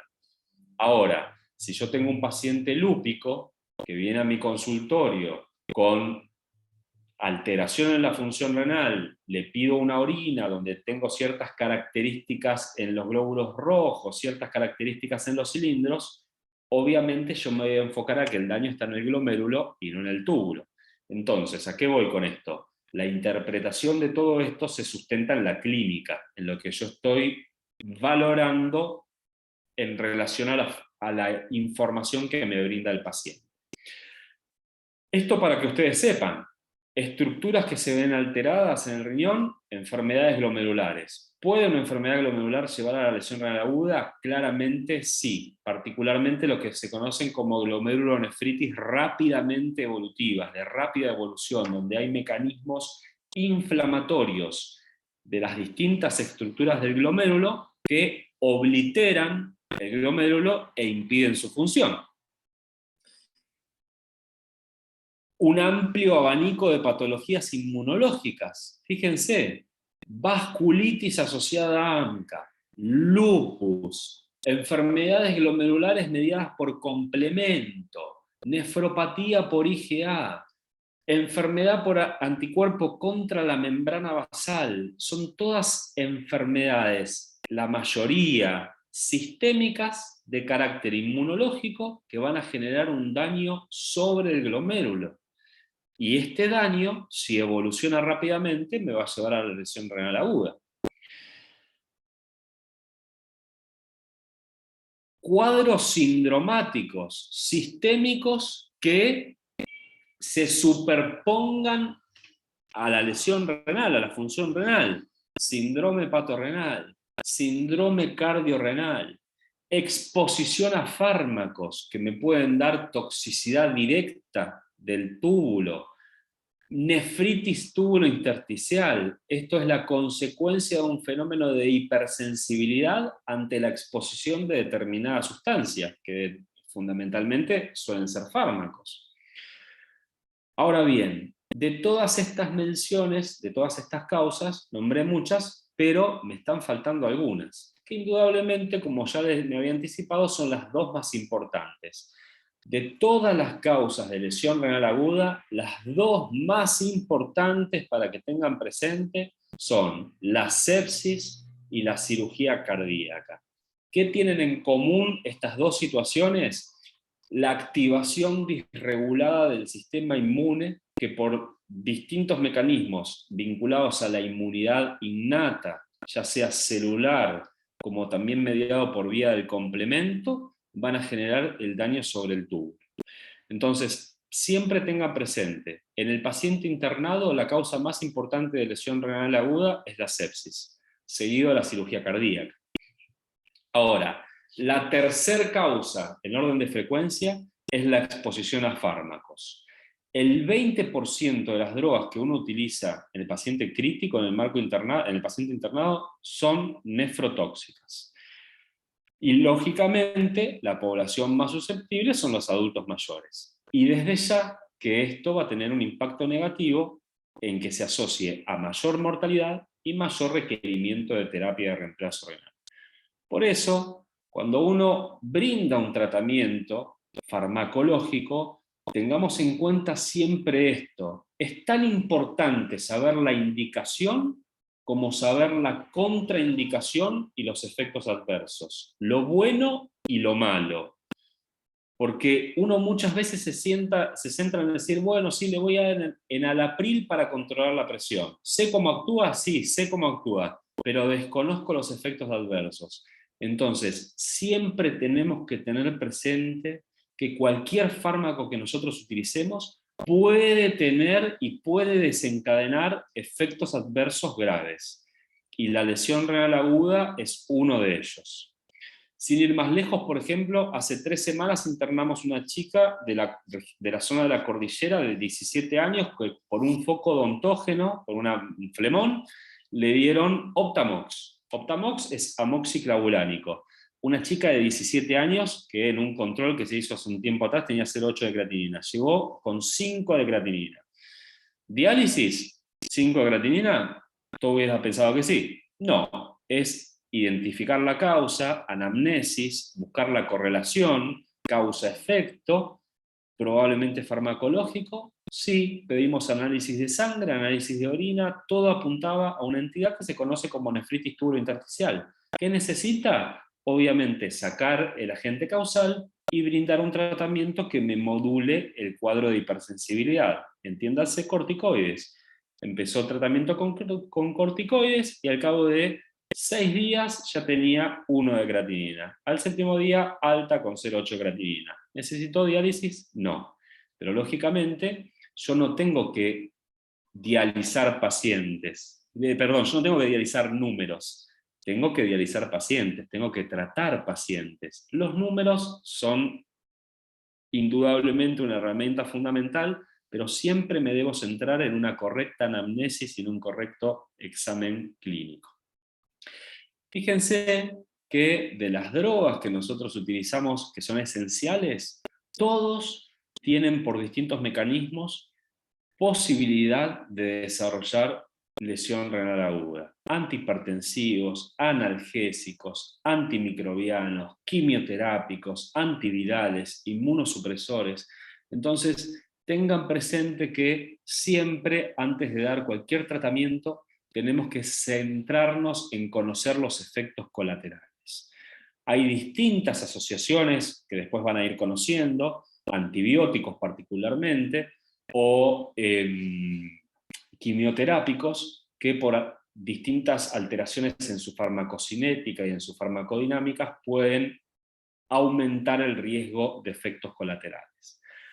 Ahora bien, Como yo soy un fanático de Star Wars, imagínense que yo nací en el 77 cuando se estrenó La Guerra de las Galaxias, y en el año 84 cuando se estrenó El Regreso del Jedi, y lo fui a ver 9, 10 veces cuando se estrenó. Claramente esta foto de Darth Vader es muy importante para mí. Particularmente para hablar de algunos fármacos que nosotros utilizamos siempre desde el lado de la fuerza, desde el lado del bien, pero que indudablemente tienen también su lado oscuro. ¿Cuáles son estos fármacos que creo que todos conocemos, ya sea porque hemos cursado farmacología o porque algún familiar lo toma? Son los IECA, los inhibidores de la enzima convertidora de angiotensina, los ARA, que son los antagonistas receptores de angiotensina, los inhibidores directos de la renina. ¿Cuáles son? Enalapril, por ejemplo, valsartán, losartán, alisquirén. AINES, antiinflamatorios no esteroides, diclofenac, ibuprofeno, ketorolac. Diuréticos de asa, furosemida, el tan conocido Lasix. ¿Por qué me tiene que generar temor el uso de estos fármacos? Temor no, o al menos precaución, y saber que la combinación puede generar efectos catastróficos. Como les mencioné, primero tenemos que entender la fisiología.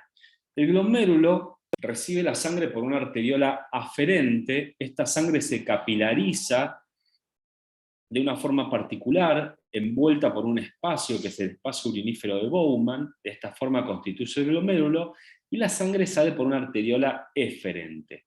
Acá hay una interdependencia entre principios hemodinámicos de presión hidrostática que se ven contrapuestos a la presión oncótica. La presión oncótica es la presión que ejercen las proteínas para favorecer que el líquido se quede dentro del compartimiento vascular. Y de la relación de estas presiones es que va a tener finalmente el desarrollo del ultrafiltrado, del líquido que se ultrafiltra desde el capilar y que va a terminar formando la orina. El gradiente de presión a favor de formar orina a nivel glomerular, fíjense que es despreciable, es de 10 milímetros de mercurio.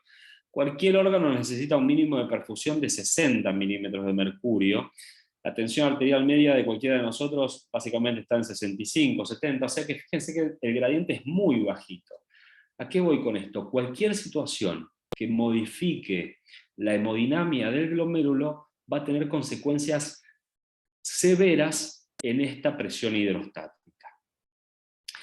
Entonces, cuando yo utilizo, por ejemplo, un IECA, que es el enalapril, el valsartán, el losartán, estos fármacos van a inhibir la acción vasoconstrictora que tiene la angiotensina 2 sobre la arteriola eferente. ¿Qué quiere decir esto? La sangre entra por la arteriola aferente, circula por los capilares, y la arteriola eferente, para aumentar el gradiente de presión hidrostática, tiene un tono vasopresor, o sea, está un poquito más contraída. Esa contracción se debe a una molécula que se llama angiotensina 2. Si yo bloqueo farmacológicamente la acción de esa molécula, que es la angiotensina 2, lejos de haber vasoconstricción, va a haber vasodilatación. Entonces va a haber menos presión hidrostática en los capilares para que se produzca el fenómeno de ultrafiltración. Si yo a esto le doy un antiinflamatorio no esteroideo, por ejemplo, diclofenac, el tono vasomotor de la arteriola aferente es predominantemente vasodilatador. Y esto está mediado vía mácula densa por un elemento que se llama prostaciclina. Las prostaciclinas lo que hacen es vasodilatar. Entonces, si yo bloqueo la acción vasodilatadora, va a haber mayor vasoconstricción. En consecuencia, va a haber menos flujo de sangre hacia el glomérulo. Por ende, va a haber menos presión hidrostática dentro del glomérulo. Si yo a esto le agrego un diurético que me va a depresionar de líquido, claramente la consecuencia de la combinación de todos estos fármacos, y muchas veces uno solo, me va a generar una reducción en la tasa de filtrado glomerular. Y esto para un adulto mayor, un señor que tenga 70 años, que sea diabético, hipertenso y que tome toda esta medicación, porque yo se las estoy indicando, va a tener un claro correlato negativo. Porque si yo no comprendo todo esto y comienzo a sugerirle estos tratamientos en conjunto, pensando que le estoy haciendo bien, obviamente voy a agravar su evolución. Hay otros elementos, por ejemplo el contraste, que es un elemento que uno utiliza con fines diagnósticos, que se planteó por muchos años que puede generar lesión renal aguda. Eso es discutido, en algunos escenarios sí, particularmente cuando el contraste se da por vía intraarterial. O sea, cuando yo tengo un paciente que es sometido a un procedimiento, por ejemplo, un cateterismo cardíaco, una angiografía cerebral, donde el contraste se da por vía intraarterial, bueno, en ese caso el contraste sí puede tener un efecto tóxico sobre el riñón. Ahora, en una situación de contraste endovenoso, por ejemplo, para una tomografía, ahí ya es más discutido. Sí tengo que saber que para un paciente que tiene enfermedad renal avanzada, exponerlo al contraste puede agravar su situación y lógicamente tendría que adoptar distintas conductas antes de la exposición al contraste. Hidratarlo bien, utilizar determinados contrastes, evitar nefrotóxicos, utilizar determinada medicación como la N-acetilcisteína, hecho también algo discutido. Algunas estatinas, como puede ser la rosuvastatina, puede ser utilizado. Pero bueno, eso es alguna de las situaciones a conocer. Lógicamente, siempre tengo que conocer los factores de riesgo que tenga el paciente para desarrollar este tipo de situación antes de dar cualquier fármaco. Fundamentalmente, los que yo puedo corregir rápidamente son los estados de deshidratación y de anemia. Esos son dos factores de riesgo comunes al desarrollo de cualquier lesión renal aguda por exposición a nefrotóxicos, ¿sí? Bueno, ya para ir terminando, volvemos a lo algorítmico del intensivista. Fíjense que en el marco de la lesión renal aguda las causas son múltiples. Alteraciones glomerulares, alteraciones intersticiales, causas extrarrenales con síndrome compartimental intraabdominal, afecciones hematológicas como una PTT, rhabdomiólisis, donde hay una severa destrucción muscular, donde la liberación desmedida de mioglobina genera fenómenos lesivos por oclusión e inflamación del túbulo, sepsis, etcétera, etcétera. Ahora, siempre cuando yo tengo el paciente con lesión renal aguda, más allá de la clínica, debo pedir un laboratorio completo, hemograma, estado ácido base, urea, creatinina, ionograma, calcio, fósforo, vitamina D, PTH eventualmente, un análisis de orina, cuya valoración es muy importante, considerar siempre más allá de la clínica, pedir una ecografía, eso es fundamental. ¿Por qué la ecografía es muy importante? Porque nos va a permitir, primero, discernir entre causas de rápida resolución. Por ejemplo, la obstrucción, como el ejemplo que les puse hoy. Valorar que la pelvis esté dilatada, que haya dilatación pilocalicial, que los uréteres estén dilatados. Bueno, lógicamente eso nos da mucha información a la hora de tomar una conducta terapéutica, porque muchas veces si el paciente tiene una oclusión por una hiperplasia prostática benigna, o por un cáncer de próstata, o por un cáncer de vejiga, y llega a mi guardia con 10 de creatinina, acidosis metabólica, hiponatrémico, claramente la solución no es dializarlo, es tratar de, vía una citoscopía, desobstruir ese árbol urinario, o si no puedo, colocar nefrostomías percutáneas para que una vez que desobstruya, el riñón va a trabajar sin mayor problema. Entonces, la ecografía indudablemente nos da mucha información. En cuanto al tamaño renal, también el aumento del tamaño renal suele hablar de procesos agudos, de glomerulonefritis aguda, infiltración por amiloidosis, procesos oncológicos, trombosis de la vena renal, diabetes, y si están disminuidos, eso ya es algo bastante categórico que nos habla de una enfermedad renal crónica ya establecida y de larga data. Esto ya lo mencionamos, la implicancia del Doppler, de ver el flujo sanguíneo renal para ver si hay hipoflujo, si hay aumento de la resistencia. El análisis de orina, importantísimo, no solamente para ver el sedimento, sino para pedir determinadas variables como son el sodio y la creatinina. Si yo utilizo sodio, urea, creatinina en orina, nos permite establecer una serie de cocientes, de relaciones entre el sodio plasmático y el sodio urinario para establecer, por ejemplo, si ese paciente se va a beneficiar de aportarle más líquido para mejorar la perfusión renal o no. Esto que conocíamos como prerrenalidad.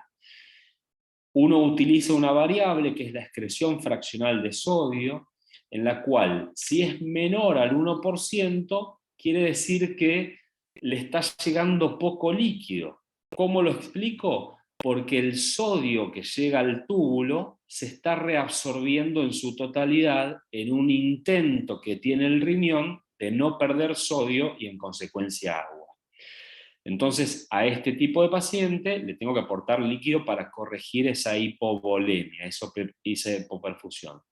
Si la relación porcentual es mayor al 1%, o sea, del sodio que está llegando al riñón, al túbulo, la mayor parte se pierde, quiere decir de que el riñón, ese túbulo ya está dañado y no puede reabsorber sodio, en consecuencia por más líquido que yo le ponga no va a mejorar, o, cuidado, porque si ese paciente recibe diuréticos, tampoco va a reabsorber sodio, y eso no quiere decir que el túbulo esté dañado. Entonces vuelvo a lo mismo, siempre una adecuada anamnesis, saber qué medicación toma el paciente para después poder interpretar la clínica y la metodología complementaria. El sedimento es fundamental. Para uno como nefrólogo, ver el sedimento nos da muchísima información. Si hay células tubulares, me va a permitir valorar que pueda haber lesión renal.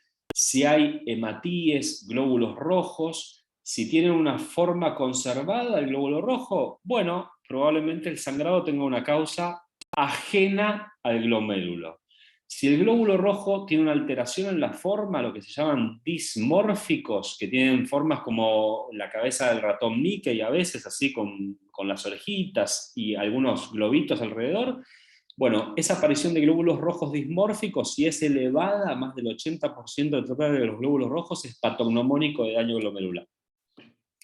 Si aparecen cilindros hemáticos en el sedimento, daño glomerular. Si hay leucocitos, inflamación. Después tenemos que discernir si hay infección o no.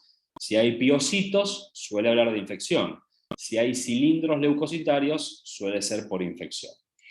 Entonces, vemos también la presencia de cristales, de cilindros, ni que hablar de bacterias. Entonces la información es muchísima. Con esta imagen terminamos. Me gustaría cerrar con un caso de un señor que recibimos hace muy poquito, es un paciente que tiene 67 años, body mass index conservado, y que como antecedentes, como podrán ver, tiene hipertensión arterial, ya de más de 5 años de evolución, una enfermedad renal crónica que uno la define de acuerdo a estadios de severidad entre 2 y 3, que en una severidad de leve a moderada, dislipémico, enfermedad vascular periférica y concomitantemente insuficiencia cardíaca, con un ventrículo malo. Fíjense que detallamos ahí que tiene enfermedad renal crónica, no del todo valorada, digamos, no venía con un adecuado seguimiento, pero en marzo del 2022 este señor tenía 1,2 de creatinina. En febrero de este año, 2,5. Ahí concurre a la consulta, se le pide un nuevo laboratorio en ese momento para ver cómo era su evolución, y tenía 6,12 de creatinina. Colesterol del perfil lipídico alterado, y la medicación habitual que ustedes ven ahí, el señor tomaba enalapril y atorvastatina. Atorvastatina que le habían aumentado recientemente. Él tomaba 10 miligramos y actualmente había tomado 40 miligramos. Llega a la clínica, al servicio de emergencia, y rápidamente pasa a la terapia, refiriendo aparte que tenía mialgias de larga data, de 5 meses de evolución. Con estos datos que están leyendo, fíjense que en ese laboratorio tenía bicarbonato bajo, esto habla de acidosis metabólica, la urea por las nubes, 247, y una creatinina de 13, altísima.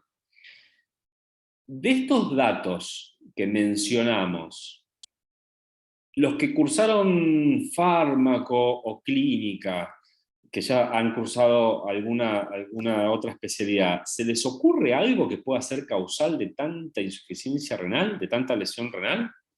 La atorvastatina. Uno Muy de los bien. efectos adversos que tiene es justamente la toxicidad muscular y eso puede haber producido el aumento de creatinina. Genia, genia total. La atorvastatina, indudablemente, es uno de los causales que puede generar miopatía. Por distintos mecanismos, hay algún tipo de reacción idiosincrática y algunos inclusive de fenómenos autoinmunes. Pero ¿qué pasa? Generalmente los síntomas en relación a la miopatía suele ser dolor de grandes grupos musculares, suelen ser simétricos, o sea, las grandes cinturas suelen estar afectadas. Y en este caso llamaba la atención que era de la cintura pelviana hacia abajo. Era bastante raro, y que genere tanto aumento de la creatinina, también. Y por otra parte la dosis, 40 miligramos es una dosis alta, claramente, pero no tanto. Y que generalmente, si bien el paciente con enfermedad renal crónica puede tener más predisposición a hacerlo, se suele dar cuando uno da concomitantemente, y de ahí de conocer el efecto de los fármacos, los fenofibratos, o sea, medicación para trabajar los triglicéridos. Pero está muy bien lo que pensaste. Entonces, en este análisis que vos ves, ¿le hubieras pedido algo más, aparte del bicarbonato, la urea, la creatinina, el ionograma, el calcio, el fósforo, etcétera?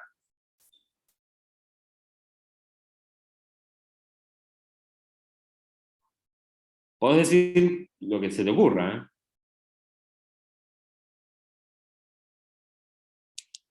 tengo una respuesta para esto. ¿Me escuchan? Sí, sí. Estamos Bueno. pensando. Es la ansiedad del intensivista, ¿viste? Uno como terapista. Fíjense, tiene en la analítica algunos valores sugestivos de daño celular. Un potasio alto, que eso indudablemente puede estar justificado por la insuficiencia renal, pero también un fósforo alto, que también puede estar justificado por la insuficiencia renal, pero también por la destrucción muscular, que como vos bien dijiste, vinculado a la rhabdomiólisis. Y el calcio iónico suele estar bajo porque el calcio se une con el fósforo y precipita. Entonces suele haber hiperfosfatemia con hipocalcemia en este tipo de situación de rhabdomiólisis. Remarco entonces la palabra rhabdomiólisis. ¿Qué análisis de laboratorio uno podría pedir para valorar si hay rhabdomiólisis? ¿La CPK? Excelente. Listo, ya con esto me doy más que satisfecho.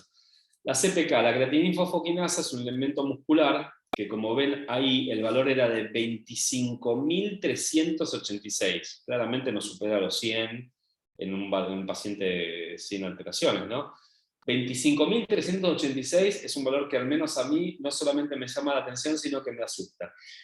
Cuando la CPK comienza a aumentar, esto habla de una intensa rhabdomiólisis, particularmente expresa o se correlaciona a otro elemento que es la mioglobina. La mioglobina no se mide, pero es la responsable después de ser filtrada y por las características químicas que tienen. Hay una variable química que se llama pK, que es el pH, es la constante de disociación. El pK es el pH al cual una molécula se disocia en determinado medio. La mioglobina en un medio ácido precipita y ocluye el túbulo. Y también genera un daño epitelial, pero lo ocluye fundamentalmente. Entonces, un valor tan alto de CPK me habla de una intensa rhabdomiólisis y de un posible daño renal. Con lo cual tengo que actuar en consecuencia. Y actuar en consecuencia es tratar de ver si con medidas de tratamiento médico en primera instancia, con fluidos y aporte de bicarbonato para alcalinizar la orina, logro revertir esta situación. Eso uno lo intenta realmente cuando tiene un valor de CPK entre 5.000, 10.000, 15.000. Ya con más de 20.000, 25.000, básicamente estas medidas son inefectivas. Uno tiene que empezar a iniciar un tratamiento de soporte, o sea, una terapia de reemplazo renal, una terapia de sustitución renal, ¿sí? Entonces, fíjense que la CPK totalmente elevada. La interpretación diagnóstica es esta lesión renal aguda, probablemente en un paciente que ya tenga enfermedad renal crónica por su insuficiencia cardíaca y demás, en el marco de rhabdomiólisis con mioglobinuria severa. Ahora bien, ¿cuál fue el diagnóstico final de esto? Volviendo al interrogatorio, el paciente tenía una fascia botagada, mixedematosa, labios turgentes, una voz media rasposa, los edemas periféricos. ¿Qué tenía el paciente? Un hipotiroidismo severo. Se le pidió una serie de analíticas ante la presunción clínica surgida desde el interrogatorio y la anamnesis. Se pidió lógicamente TSH. La TSH, si mal no recuerdo, el punto del límite no suele ser mayor a 1, no me acuerdo el punto del límite superior, pero estaba elevadísima en forma más que significativa. Así que el hipotiroidismo severo es un causal muy importante de miopatía y rhabdomiólisis, por lo cual, por suerte, se estableció el diagnóstico. ¿Cómo terminó el paciente? Ayer le hicimos una biopsia renal, no solamente con fines diagnósticos que uno ya interpretaría desde el aspecto fisiopatológico, sino fundamentalmente con fin pronóstico. La biopsia renal es una herramienta fundamental, como les digo, para saber qué está pasando, para hacer un diagnóstico de certeza, para guiar un tratamiento, pero también para establecer un pronóstico. Porque si yo tengo un gran compromiso tubular, ya con mucha fibrosis o mucha atrofia, ya el pronóstico es bastante oscuro para el paciente, y ahí uno se centra fundamentalmente que probablemente necesite diálisis por un periodo prolongado, al menos hasta que se trasplante. Así que, bueno, con este caso clínico quería terminar. Lógicamente, ante cualquier situación que nos alarme, mantener la calma y llamar al nefrólogo. Muchísimas gracias por permitirme participar de este coloquio, de esta charla. Espero que les haya servido, chicos. Muchas gracias. Gracias. Gracias, Doc. Muy Bueno, claro no, todo. Bueno, cualquier cosa a su disposición. El doctor Saber, Gustavo, tiene nuestro correo electrónico, tanto mío como del doctor Escobar, con quien formamos el servicio. Así que para lo que necesiten, estamos en la clínica. Mismo si algún día les interesa rotar o participar de alguna actividad del servicio, a su disposición. ¿Hay alguna bibliografía recomendada para estos temas? ¿Cómo, perdón? ¿Hay alguna bibliografía o consenso? Sí, mirá, yo ya tengo 20 años acá y uno ya va usando la literatura hacia determinados rumbos, guías y demás. Creo que siempre, para una etapa de formación, la base es el libro de tapa dura. De nefrología hay muy buenos libros, creo que el más importante es el Brenner, que me parece que es tal vez donde uno pueda centrar todo el aprendizaje. Más allá de eso, cualquier libro de medicina interna, no sé, yo estudié el Farreras, me pareció un libro fantástico, el Harrison también, el Cecil también. Entiendo que los tiempos han cambiado y la tapa dura uno la ha reemplazado por una tablet y la virtualidad, pero bueno, a lo que voy es que siempre centrarse en una bibliografía de estas características nos es útil para comenzar a profundizar después en alguna guía en particular. De las guías de nefrología hay dos, las KDIGO y las KDOQI, que son guías americanas, estadounidenses, que van a encontrar todos los temas claramente explicados y detallados. Gracias. Bueno, adiós. Buen fin de Muchas semana. gracias. Igualmente. Profe, Nos vemos, gracias. profe. Chau, Doc, muy buena la clase. Bueno, me alegro. Adiós, adiós.